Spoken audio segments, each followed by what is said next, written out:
اہل بیت سے محبت کرنا ہمارے ایمان کی نشانی ہے. جو شخص محبت نہیں کرتا اس کا ایمان ناقص سمجھا جاتا ہے. رسول اللہ صلی اللہ علیہ وسلم نے ان کے فضائل بیان کیے ہیں. تو ہمیں ساری زندگی ہی اہل بیت سے محبت کرنی چاہیے، اور دو طریقے سے. ایک تو یہ ہے کہ آپ کثرت سے درود پڑھیں، درود کے اندر ان کے لیے آپ دعا کر رہے ہیں، اور دوسرا یہ ہے کہ ان کے عقائد و نظریات اور کو ان کی اپنے تعلیمات اندر کو اور ان کی تعلیمات کو اپنے اندر ایسا رکھیں کہ آپ چلتے پھرتے ان کا ایک نمونہ نظر آئے اور پتہ چلے کہ یہ اہل بیت سے محبت کرنے والا ہے.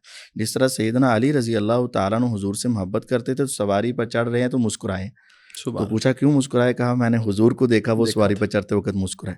تو حضور کی تعلیمات حضرت علی رضی اللہ عنہ نے لی ہیں، تو اہل بیت کی تعلیمات اپنے اندر رکھو. اور اہل بیت نے جو ہمیں کہا ہے کہ قبروں کو گرا دو اور قبروں کو برابر کر دو. گرا دو مطلب جو اونچے بنے ہوئے قبے حضرت علی رضی اللہ عنہ کا جو حکم ہے ان کو برابر کر دو، اور یہ تصاویر مورتیاں ختم کر دو.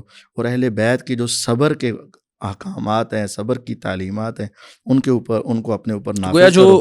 علی رضی اللہ عنہ سے محبت کرتا ہے وہ تصاویر، مورتیاں، قبروں، ان سب چیزوں سے ان کی تعلیم پہ چلے گا. جو سیدنا حسن کی سے محبت کرتا ہے وہ مسلمانوں کو جوڑنے کی بات کرے گا. جو حسین سے محبت کرتا ہے وہ صبر کی بات کرے گا. صبر کی. اور اس کے ساتھ یہ جو بتایا جاتا ہے ان کے ہاں، اگرچہ میں اس کی اسنادی حیثیت کو درست نہیں سمجھتا، لیکن یہ بتاتے ہیں کہ سجدے میں قرآن پڑھا اور قرآن سنایا اور نماز بڑی لمبی پڑھی، یہ نوافل.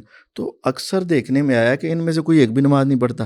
تو اگر آپ اہل بیت حضرت حسین کی سنت پر عمل کرنا چاہتے ہو تو اس مشکل کی گھڑی میں تم باہر نکلنے کے بجائے اپنی نمازوں کی طرف توجہ دو. استعینوا بالصبر والصلاۃ. استعینوا بالصبر والصلاۃ. شیخ صاحب آپ بھی اس پہ اپنی رائے کا بس ایک اضافہ کروں گا اس میں کہ جو اتھینٹک اہل رسول آج موجود ہیں ان کا خیال کرنا چاہیے، ان کو احترام دینا چاہیے. اور الا المودۃ فی القربہ، اور ان کے لیے صدقہ زکوٰۃ جائز نہیں. تو اگر ان میں کوئی حاجت مند ہیں تو ان کا اصل مال سے تعاون کیا. یہ بڑی اہم بات آپ نے کی ہے کہ ہمیں تلاش حقیقی جو اہل رسول ہیں ہمارے علاقوں اور ملکوں میں بھی اگر ہیں تو ان کو تلاش کرنا اور ان کا لحاظ خیال رکھنا، یہ بھی ان سے محبت کا ایک اظہار کا ایک طریقہ کار ہو سکتا ہے. مل جائیں حقیقی تو لازمی.